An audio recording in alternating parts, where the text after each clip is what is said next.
എൻ്റെ പേര് സീതാലക്ഷ്മി. നമുക്കെല്ലാവർക്കും പ്രഥമമായൊരു ലക്ഷ്യമുണ്ട് ജീവിതത്തിൽ. നമ്മളെല്ലാവരും അതിൻ്റെ പിറകിലാണ് അവസാന ശ്വാസം വരെ. എൻ്റെ ജീവിതത്തിലെ ഏറ്റവും വലിയ സ്വപ്നമാണ് UPSC എക്സാം ക്ലിയർ ചെയ്യുക എന്നത്. ഇതെൻ്റെ 3rd അറ്റംപ്റ്റ് ആണ്. അതുകൊണ്ട് തന്നെ എനിക്ക് വാക്കുകളാൽ പറഞ്ഞാൽ തീരാത്ത സ്ട്രെസ്സുണ്ട്.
അമ്മേ, ഞാൻ എക്സാം പാസ്സായി. ദൈവം നിന്റെ കൂടെ ഉണ്ട് മോളെ.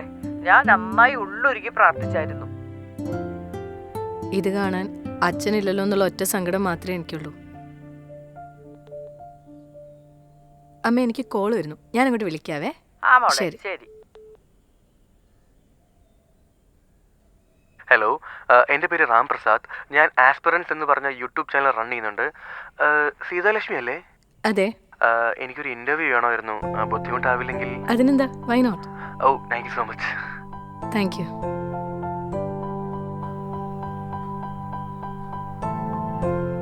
എന്താ സാറേ, ഉറക്കമൊക്കെ കഴിഞ്ഞോ? നൈറ്റ് ഡ്യൂട്ടി അല്ലായിരുന്നു? ഒരു സന്തോഷ വാർത്തയുണ്ട്. Finally in my 3rd attempt I cracked it. എനിക്കിപ്പോൾ ലോകം ജയിച്ച ഫീലാ. I am so freaking happy. നീയും കൂടെ വേണമായിരുന്നു ഇപ്പോൾ ഇവിടെ. നീ എവിടെയാ? എന്തു പറ്റി? സൗണ്ടിലൊന്നൊരു എനർജി ഇല്ലാത്തത്?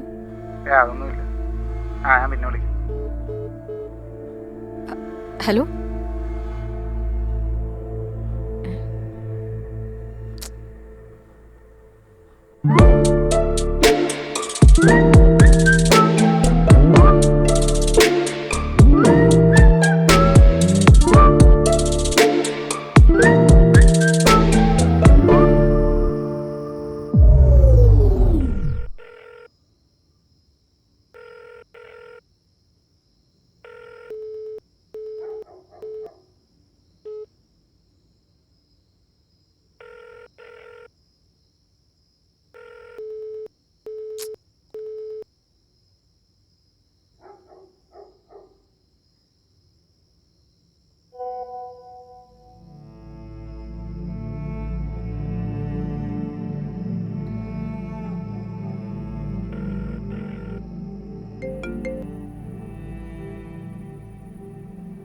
ഞാൻ നിന്നോട് ഒരു പ്രാവശ്യം പറഞ്ഞു എന്നെ വിളിക്കലൊന്ന്.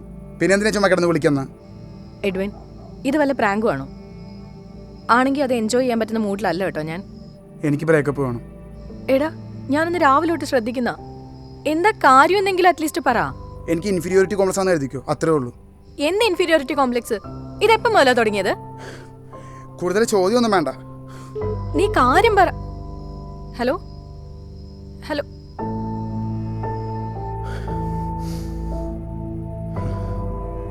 മിക്കവരുടെയും ബ്രേക്കപ്പ് സംഭവിക്കുന്നത് ഒരുപക്ഷെ അവരുടെ ജീവിതത്തിലെ മോശം അവസ്ഥയിലായിരിക്കും. പക്ഷെ എൻ്റെ ജീവിതത്തിലെ ഏറ്റവും സന്തോഷമുള്ള നിമിഷത്തിലായിരുന്നു എന്ന് മാത്രം. UPSC പരീക്ഷ പാസ്സായ ദിവസം സന്തോഷിക്കണോ കരയണോ എന്നറിയാതായിരുന്നു ഞാൻ എന്ത് ചെയ്തിട്ടാന്ന് എനിക്ക് അറിയില്ല അമ്മേ. മോളെ നീ കരയാതിരിക്കെ. ഇത്രയും നല്ല ദിവസം വെറുതെ കരഞ്ഞു കളയുന്നത് എന്തിനാ? ഒരു പ്രശ്നവും ഉണ്ടായിരുന്നില്ല, പെട്ടെന്നാ വിളിച്ച് ഇങ്ങനെയൊക്കെ പറയുന്നത്. മോളെ എല്ലാം നല്ലതിനാന്ന് കരുതിയാ മതി. നീ കരയാതെ. ശരി അമ്മ, ഞാൻ വിളിക്കാം. മോളെ നീ ഭക്ഷണമൊന്നും കഴിക്കാതിരിക്കരുത് കേട്ടോ. ഞാൻ വിളിക്കാം. ശരി.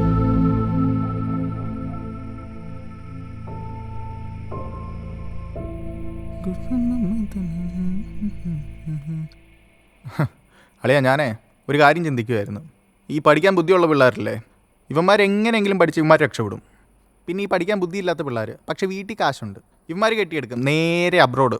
എന്നിട്ട് അവിടെ പോയിട്ട് എന്തെങ്കിലും വേല ചെയ്ത് ഇവന്മാർ സമ്പന്നന്മാരാവും.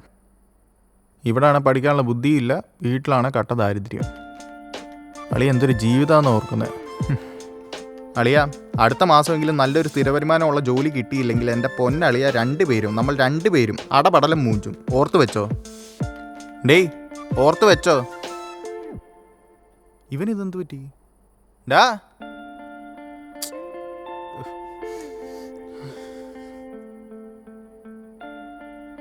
ഡാ എന്തു പറ്റി?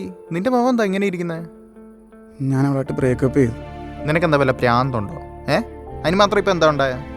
ഞാൻ അവളെ വിളിച്ച് സംസാരിക്കണോ? നിങ്ങളുടെ എല്ലാ വിഷയത്തിനും ഞാനാണല്ലോ ഇടയ്ക്ക് വന്ന് ഒരു മീഡിയേറ്ററെ പോലെ കോംപ്രമൈസ് ചെയ്യുന്നത്. എടാ കാര്യം എന്താന്ന് പറ നീ. എടാ എനിക്കിതെങ്ങനെ പറയണമെന്ന് അറിയില്ല. എടാ നീ ഇത് മനസ്സിൽ വെച്ചോണ്ടിരിക്കാൻ നീ ഉള്ള കാര്യം തെളിയിച്ചു പറ. നമുക്ക് എന്തെങ്കിലും ഒരു വഴി കണ്ടെത്താം. നീ കാര്യം എന്താന്ന് പറ.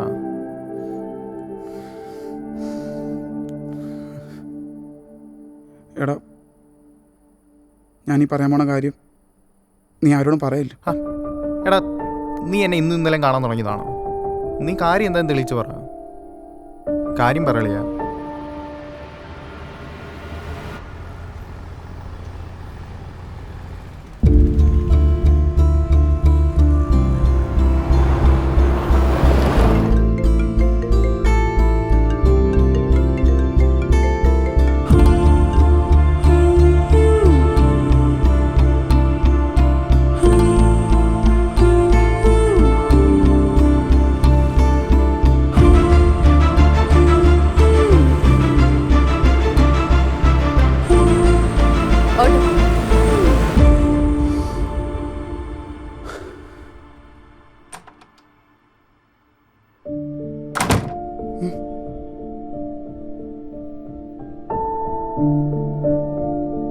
സിത, നീ എന്താ ഇവിടെ?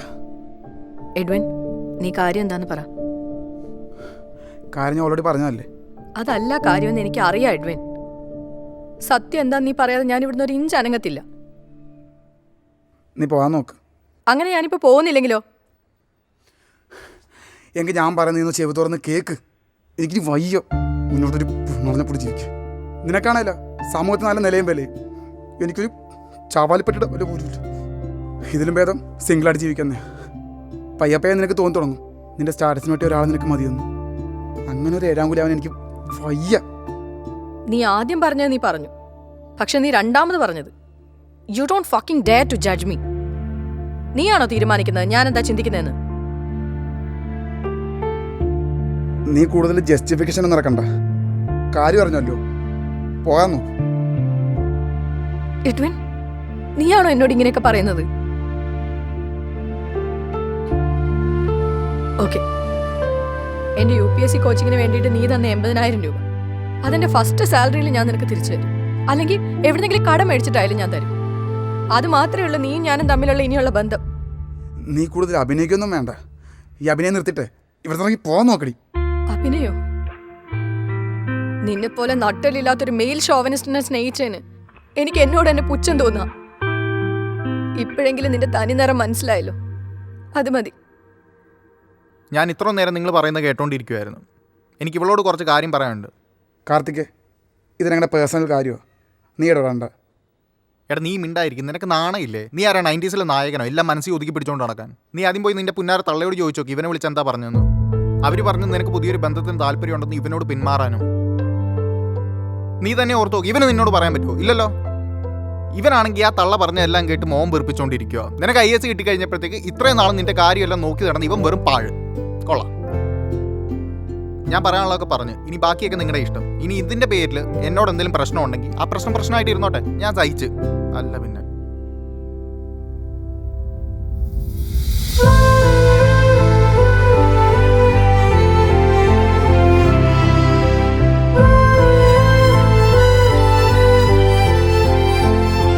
അവൻ പറഞ്ഞൊക്കെ സത്യമാണോ?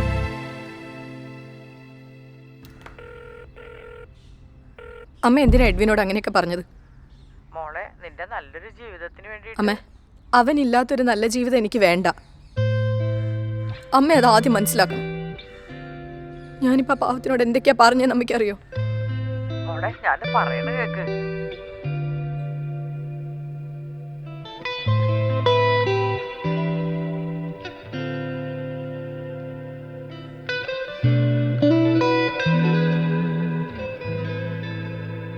I am sorry.